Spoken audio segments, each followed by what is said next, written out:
এই মুভিটি স্পেনের লা পালমা আইল্যান্ডে ঘটে যাওয়া একটি সত্য ঘটনার উপর ভিত্তি করে তৈরি, যাতে একটি পরিবার সমুদ্রের গভীরে একটি ট্রিপে বের হয়। কিন্তু ওই সময় দুনিয়াতে এমন কিছু ভয়ঙ্কর ঘটনা ঘটে যার কারণে শান্ত সমুদ্রও মুহূর্তের মধ্যে আগ্নেয়গিরির মতো ফুটতে শুরু করে এবং পুরো মানবজাতি বিপদে পড়ে যায়। তো এই পরিবার এবং মানবজাতি কি এই ধ্বংস থেকে বাঁচতে পারবে, নাকি সবকিছু এতে বিলীন হয়ে যাবে? মুভির শুরুতে আমরা একটি মেয়েকে দেখি যে তার ছুটি কাটাচ্ছিল, কিন্তু তখনই সে হঠাৎ অনুভব করে যে তার কানের একটি দুল গায়েব। প্রথমে তার মনে হয় যে কিছুক্ষণ আগে ছবি তোলার সময় হয়তো ভুল করে দুলটি সমুদ্রে পড়ে গেছে। পাশে দাঁড়িয়ে থাকা তার বেস্ট ফ্রেন্ড এটি দেখে এক মুহূর্ত না ভেবে সরাসরি সমুদ্রে ঝাঁপ দেয় যাতে বন্ধুর হারিয়ে যাওয়া দুলটি খুঁজে পায়। কিন্তু পরের মুহূর্তেই পানির ভেতর থেকে অদ্ভুত আওয়াজ আসতে শুরু করে এবং সমুদ্রের পানি ফুটতে থাকে। বন্ধুর লাশের সাথে তাদের কাচের নৌকাটিও ভেঙে যায় এবং ওইসব লোক মারা যায়। কিছুদিন পর 4 জনের একটি পরিবার ছুটি কাটানোর জন্য ওই লা পালমা আইল্যান্ডে পৌঁছায়। এই আইল্যান্ডকে মানুষ ভলক্যানো আইল্যান্ড বা আগ্নেয়গিরির দ্বীপও বলে, যদিও 1948 সালের পর থেকে এখানকার আগ্নেয়গিরি কখনো ফোটেনি। জিমে এবং তার স্বামী নিজেদের ভাঙতে বসা সংসার বাঁচানোর জন্য জেনে শুনে এখানে ছুটি কাটাতে এসেছিল। তারা এই সুযোগকে নিজেদের সম্পর্ক ঠিক করার শেষ সুযোগ হিসেবে ধরে নিয়েছিল। যখন পুরো পরিবার সাঁতার কাটার জন্য কাপড় বদলানোর প্রস্তুতি নিচ্ছিল, তখনই বড় মেয়ে সারা মাটিতে একজোড়া কানের দুল পড়ে থাকতে দেখে। তাদের বাবা এটা দেখার পর পরিষ্কার বলে দেন যে এই দুলগুলো তাদের ঘরের নয়। সারা বেশি পাত্তা দেয় না এবং সেগুলো টেবিলের উপর রেখে দেয়, কিন্তু তাদের একটুও আন্দাজ ছিল না যে এই ছুটি তাদের জীবনের সবচেয়ে বিপজ্জনক যাত্রা হতে চলেছে, যেখানে তাদের ইতিহাসের সবচেয়ে ভয়াবহ প্রাকৃতিক দুর্যোগের মোকাবেলা করতে হবে। ওদিকে পাহাড়ের দিকে জিওলজিক্যাল সার্ভে ডিপার্টমেন্টের ম্যারি তার এক সাথীর সাথে পাহাড়ের রিসার্চের জন্য যায়। রোজকার মতো তারা একটি গুহায় পৌঁছায়, কিন্তু আজ গুহার দেওয়ালে কিছু অদ্ভুত জিনিস দেখা যায়। পাথরের উপর সিমেন্টের মতো আস্তরণ। ম্যারির পুরো ক্যারিয়ারে সে এমনটা প্রথমবার দেখলো। সে সাথে সাথে স্যাম্পল জোগাড় করতে শুরু করে। ওই সময় তার সাথে থাকা লোকটির নজরে অনেকগুলো মরা বাদুর পড়ে। তদন্ত করে জানা যায় যে গুহার ভেতরের কার্বন ডাই অক্সাইডের মাত্রা স্বাভাবিকের চেয়ে অনেক বেশি। কিন্তু যে জিনিসটি দুজনকে সবচেয়ে বেশি অবাক করে দেয় তা হলো গুহার দেখা দেওয়া একটি বিশাল ফাটল। এরই মধ্যে জিওলজিক্যাল ডিপার্টমেন্টের ডিরেক্টর নিজের অফিসে খবরের কাগজ পড়ছিলেন। খবরে ছাপা হয়েছিল যে লা পালমা দ্বীপের দক্ষিণ পূর্ব সমুদ্র এলাকায় একটি স্পিডবোট পাওয়া গেছে, যাতে থাকা সব টুরিস্ট মারা গেছে।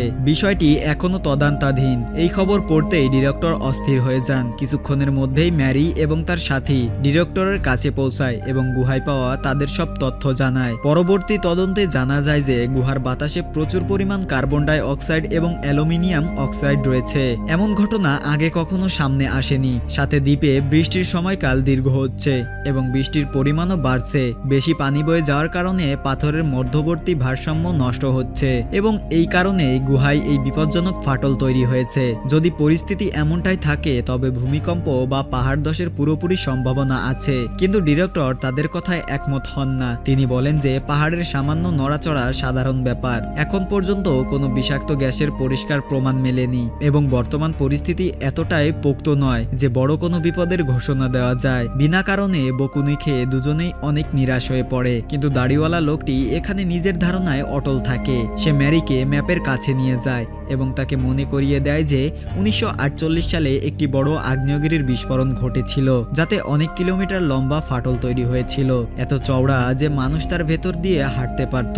যদি আবার এমন বিস্ফোরণ হয় তবে পাহাড়ের পুরো একটি অংশ ভেঙে সরাসরি সমুদ্রে পড়ে যেতে পারে। অর্থাৎ পুরো ম্যানহাটন শহরের সমান অংশ যদি সমুদ্রে পড়ে তবে একটি ভয়াবহ সুনামি আসা নিশ্চিত। সে প্রশ্ন তোলে যে ডিরেক্টর জনগণকে আগে থেকে অ্যালার্ট কেন করছে না। কিন্তু সত্যিটা হলো কিছু বছর আগে ডিরেক্টরের থেকে একটি বড় ভুল হয়েছিল। সে একবার পাহাড় ধসের সতর্কবার্তা দিয়েছিল যাতে মারাত্মক হুড়োহুড়ি পড়ে গিয়েছিল, কিন্তু কিছুই হয়নি। এই ঘটনার কারণে তার চাকরি যেতে যেতে বেঁচে ছিল। তাই এখন যতক্ষণ পর্যন্ত সুনামির সত্যি প্রমাণ সামনে না আসছে সে পুনরায় এই একই ভুল করতে চায় না। যদিও ম্যারি আর তার সাথী জানে না যে ডিরেক্টর মনে মনে তাদের চেয়েও বেশি ভয় পেয়ে আছে। আসলে ডিরেক্টর দুজনের চেয়েও বেশি চিন্তিত ছিল।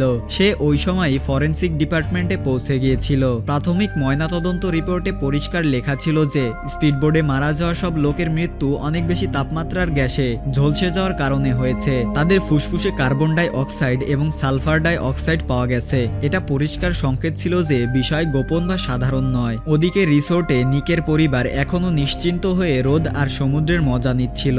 সারা পুলের পাশে বসেছিল। তখনই একটি মেয়ে তার সারার সাথে বন্ধুত্ব করতে আসে এবং তাকে বিচ ভলিবল খেলার জন্য ডাকে, কিন্তু সারা মানা করে দেয় কারণ তাকে তার ছোট ভাইয়ের দেখাশোনা করতে হচ্ছিল যে অটিজম রোগে আক্রান্ত। অগত্যা মেয়েটি নিরাশ হয়ে চলে যায়। আসলে সারা নতুন বন্ধু বানাতে চাইছিল, কিন্তু তার মধ্যে অতটা আত্মবিশ্বাস ছিল না। পুল থেকে বের হওয়ার পর তার বাবা তার উদাসীনতা বুঝতে পারেন এবং তাকে সাহস দেন যে সে গিয়ে খেলুক, ভাইয়ের খেয়াল তিনি রাখবেন। বাবার কথা শুনে সারা শেষমেশ খেলার সিদ্ধান্ত নেয়। যাওয়ার সময় বাবা তাকে ভলিবলের কিছু বেসিক রুলসও বুঝিয়ে দেন। এখন মেয়ে খেলতে চলে যায় এবং সেলের দায়িত্ব নিকের উপর চলে আসে, কিন্তু সেলের সাথে খেলার সময় হঠাৎ তার নজর নিজের স্ত্রীর উপর পড়ে, যে একজন স্প্যানিশ লোকের সাথে হাসি মুখে কথা বলছিল। এটা দেখেই নিকের রাগ জ্বলে ওঠে। ওই মুহূর্তে সে যখন আবার ছেলের দিকে তাকায় তখন বাচ্চাটি ওখান থেকে গায়েব হয়ে যায়। ঘাবড়ে গিয়ে নিক চারিদিকে তাকে খুঁজতে থাকে। তার মনে হয় হয়তো ছেলে তার বোনকে খুঁজতে বিচে চলে গেছে। সে দৌড়ে বিচে পৌঁছায় এবং জোরে জোরে তার নাম ধরে ডাকতে থাকে। কিছুক্ষণ পর দূরে একটি পাথরের উপর একটি ছোট্ট ছেলেকে দাঁড়িয়ে থাকতে দেখে। যখন নিক তার কাছে পৌঁছায় তখন দেখে তার ছেলে সমুদ্রের দিকে এক দৃষ্টিতে তাকিয়ে আছে। আসলে ছেলেটি দেখছিল যে সমুদ্রে অগণিত কচ্ছপ জমা হয়েছে, যেন তারা সবাই একসাথে কোথাও পালাচ্ছে। এরই মধ্যে ম্যারি তার তদন্ত শেষ করেছে। গুহা থেকে আনা পানির স্যাম্পলে কোনো অতিরিক্ত খনিজ পাওয়া যায়নি। এর মানে পরিষ্কার ছিল যে এই পানি খুব কম সময়ের মধ্যে পাহাড়ের ভেতর ঢুকেছে এবং সরাসরি গুহা পর্যন্ত পৌঁছেছে। অর্থাৎ যে ফাটল তারা দেখেছিল তা একদম নতুন, বড়জোর 2 সপ্তাহ পুরনো। যদি এমনটা হয় তবে দ্বীপে থাকা প্রতিটি মানুষ বড় বিপদে আছে। এটা ভেবে ম্যারি আর তার সাথী ঠিক করে যে তারা আরো একবার পাহাড়ে যাবে এবং ফাটলের উপরের অংশ নিজে গিয়ে তদন্ত করবে। দুজনে গাড়ি নিয়ে পাহাড়ে পৌঁছায়। সেখানে যে দৃশ্য দেখা যায় তা আরো বেশি ভয়ানক ছিল। ফাটলের এক প্রান্ত এখন নিচের দিকে ধসে যেতে শুরু করেছে। তারা সাথে সাথে নিজেদের যন্ত্রপাতি সেট করে মাপ নিতে শুরু করে। তাদের আশঙ্কা সত্যি প্রমাণিত হয়। ফাটলটি অনবরত সরছিল। ধীরগতি হলেও এটা নিশ্চিত ছিল যে যদি এমনটাই চলতে থাকে তবে একটা বড় ধ্বংসযজ্ঞ হতে চলেছে। ওদিকে জিওলজিক্যাল ডিপার্টমেন্টের কর্মচারীরাও বিপদের সংকেত ধরে ফেলেছিল। পাহাড়ের আশেপাশে গ্যাসের স্তর বাড়তে শুরু করেছিল এবং ভূমিকম্পের প্রাথমিক কম্পন অনুভূত হচ্ছিল। ডিরেক্টর সাথে সাথে ন্যাশনাল গার্ডের সাথে যোগাযোগ করার আদেশ দেন, যাতে দরকার পড়লে পাহাড়ে থাকা ট্যুরিস্টদের বের করে আনা যায়। ওই সময় ম্যারির ফোন আসে।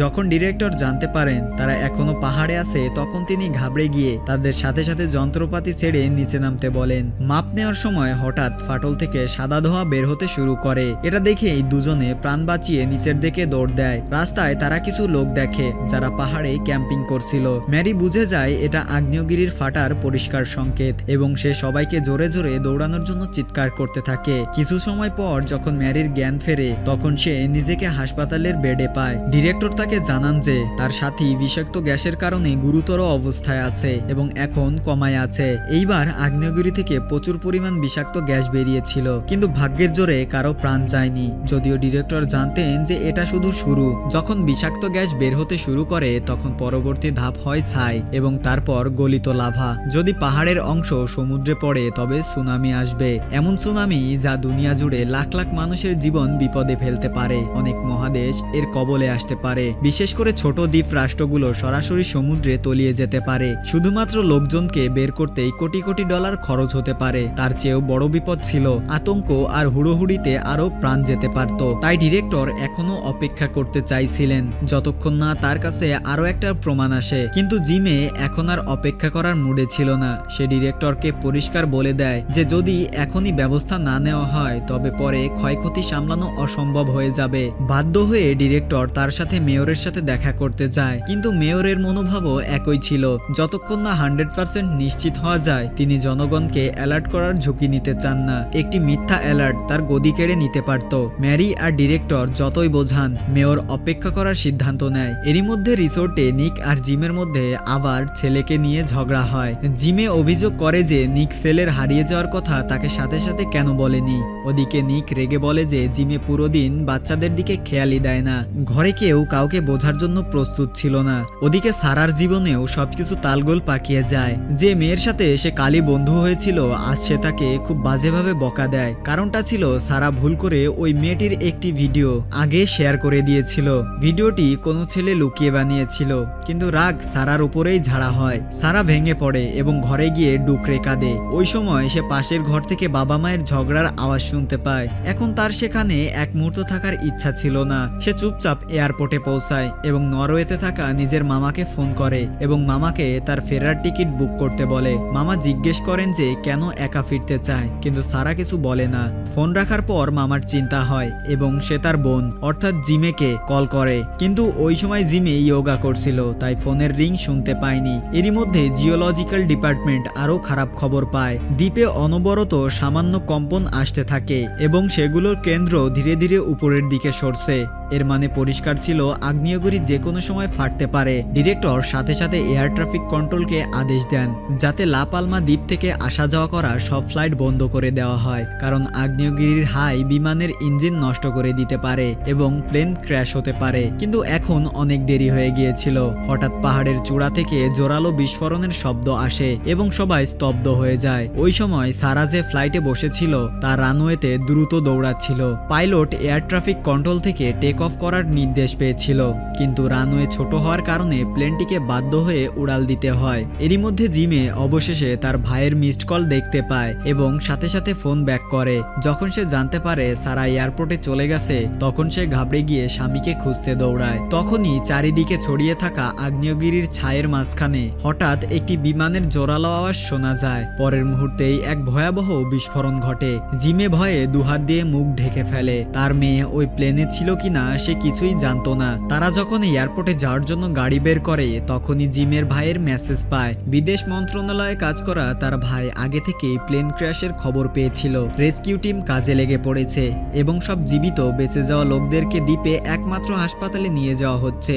যখন জিমে আর নিক হাসপাতালে পৌঁছায়, তখন কয়েক ঘন্টা খোঁজার পরেও তারা সারাকে পায় না। স্টাফ তাদের ওই ফ্লাইটের প্যাসেঞ্জার লিস্ট দেখায়। যাদের নামের পাশে টিক দেওয়া আছে তাদের হাসপাতালে আনা হয়েছে, বাকিরা এখনো নিখোঁজ। সারার নাম লিস্টে ছিল, কিন্তু তার পাশে কোনো টিক ছিল না। এটা দেখে দুজনে পুরোপুরি ভেঙে পড়ে। ক্লান্ত হয়ে এবং ভাঙা মনে তারা হোটেলে ফিরে আসে। তারা বুঝতে পারছিল না এখন কি করবে, কিন্তু যেমনই ঘরের দরজা খোলে তারা অবাক হয়ে যায়। সারা একদম সুরক্ষিতভাবে ঘরের ভেতরে বসেছিল। আসলে সারা যখন প্লেনে উঠছিল তখনই সে তার বান্ধবীর মেসেজ পায়। বান্ধবী মন থেকে ক্ষমা চাইছিল এবং তাকে মাফ করতে বলছিল। সারা প্লেন ওড়ার আগেই নেমে আসে। পরে তার বান্ধবীও বুঝতে পারে যে অজান্তে তার ওই মেসেজ সারার প্রাণ বাঁচিয়ে দিয়েছিল। এই দুর্ঘটনার পর দুজনের বন্ধুত্ব আরো গভীর হয়। ওদিকে জিওলজিক্যাল ডিপার্টমেন্টে পরিস্থিতি আরো খারাপ হয়ে যায়। বিজ্ঞানীদের মতে জনগণকে সাথে সাথে দ্বীপ খালি করার নির্দেশ দেওয়া উচিত, কিন্তু মেয়র এখনো মানতে রাজি নন। তার কথা হলো এত পদদলিত হয়ে প্রাণহানি হতে পারে। আগেও আগ্নেয়গিরি থেকে ছাই বের হয়েছে, প্রতিবার এত বড় ধ্বংসযজ্ঞ হয়নি। যদি আবার ভুল অ্যালার্ম হয় তবে সবার চাকরি বিপদে পড়বে। যখন ডিরেক্টর দেখলেন এখনো জনগণকে অ্যালার্ট করা হবে না, তখন তিনি নিজেই সিদ্ধান্ত নেন। তিনি তার সব কর্মচারীকে সাথে সাথে দ্বীপ ছাড়ার নির্দেশ দেন এবং নিজে শেষ মানুষ হিসেবে থেকে যাওয়ার সিদ্ধান্ত নেন। ম্যারি এই সিদ্ধান্তে খুশি ছিল না, কিন্তু তার একটি ছোট্ট ভাইও ছিল যার দায়িত্ব তার উপর। কিন্তু তখনই সে জানতে পারে তার ভাই মদ খেয়ে বারে হাঙ্গামা করছে। ম্যারি তাকে সেখান থেকে বের করতে যায়, কিন্তু উল্টো পুলিশ তাকেই সরকারি কাজে বাধা দেওয়ার অভিযোগে ধরে নিয়ে যায়। যখন ভাইয়ের জ্ঞান ফেরে তখন সে নিজের ভুল বুঝতে পারে। সে পুলিশ স্টেশনে গিয়ে বোনের সাথে দেখা করে এবং তাকে বলে যে সে তার জন্য সেরা উকিল ধরবে। কিন্তু সময় অনেক কমে আসছিল। আগ্নেয়গিরি যে কোনো সময় ফাটতে পারত।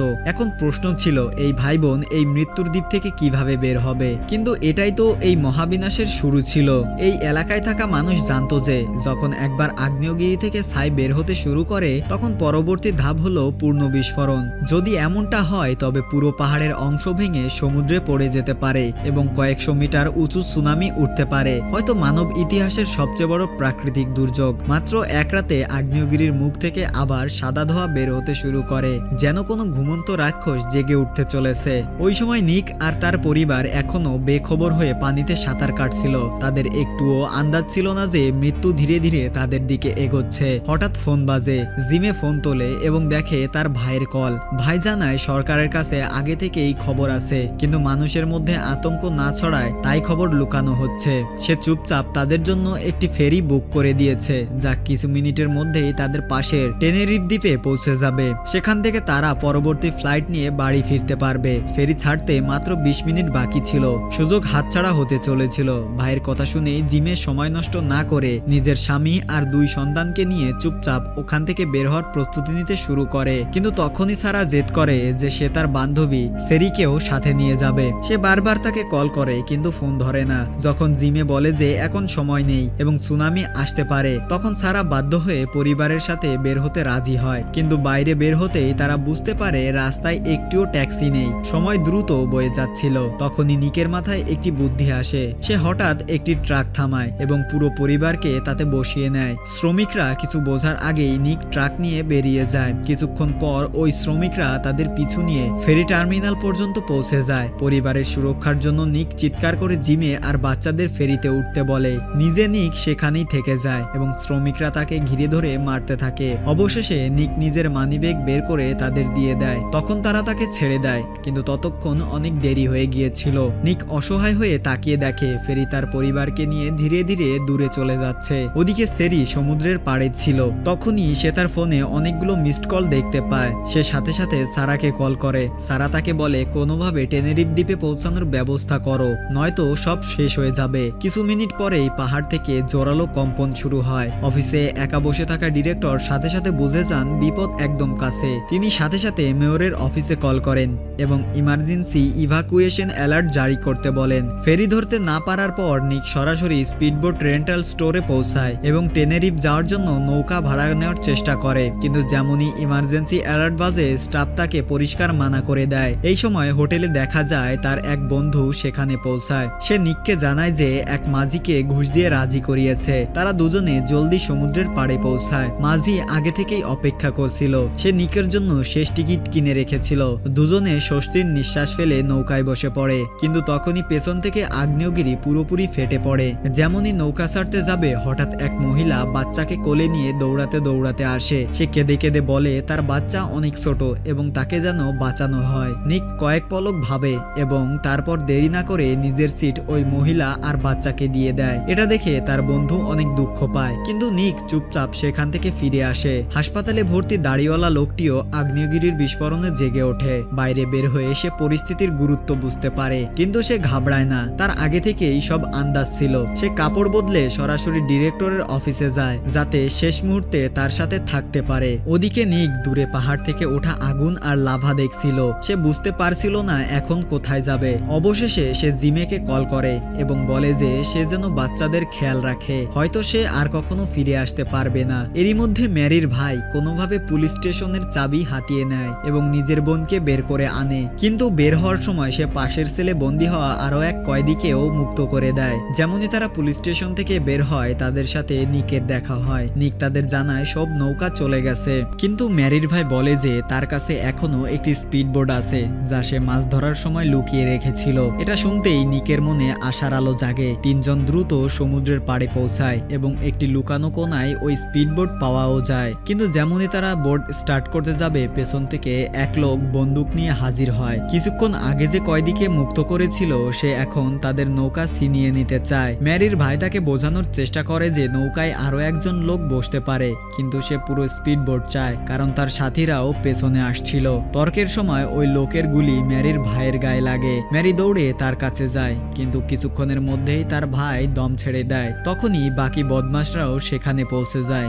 নিক সাথে সাথে ম্যারির হাত ধরে তাকে নৌকায় বসিয়ে দেয়। নিকের কাছে বন্দুক ছিল, তাই বাকিরা সামনে এগোতে পারেনি। দুজনে কোনোভাবে স্পিডবোট স্টার্ট করে এবং ওই দ্বীপ থেকে দূরে বেরিয়ে যায়, যা আগ্নেয়গিরি গিলে খেতে চলেছিল। ওই মুহূর্তে নিকের ফোনে তার শ্যালকের মেসেজ আসে। সে জানায় টেনেরিফ দ্বীপে একটি সেফ জোন আছে, যেখানে পৌঁছানোই এখন বাঁচার একমাত্র উপায়। নিক সাথে সাথে ম্যারির হাত ধরে তাকে নৌকায় টানে। ম্যারি ভয়ে একদম আড়ষ্ট হয়ে দাঁড়িয়েছিল, যেন তার পায়ে আর প্রাণ নেই। সময় থাকতে নিক তাকে টেনে নৌকায় বসিয়ে দেয় এবং দুজনে সুনামি আসার আগে অন্যদিকে মোড় নেয়। ওদিকে টেনেরিফ দ্বীপের এয়ারপোর্টে শেষ ফ্লাইটের প্রস্তুতি চলছিল।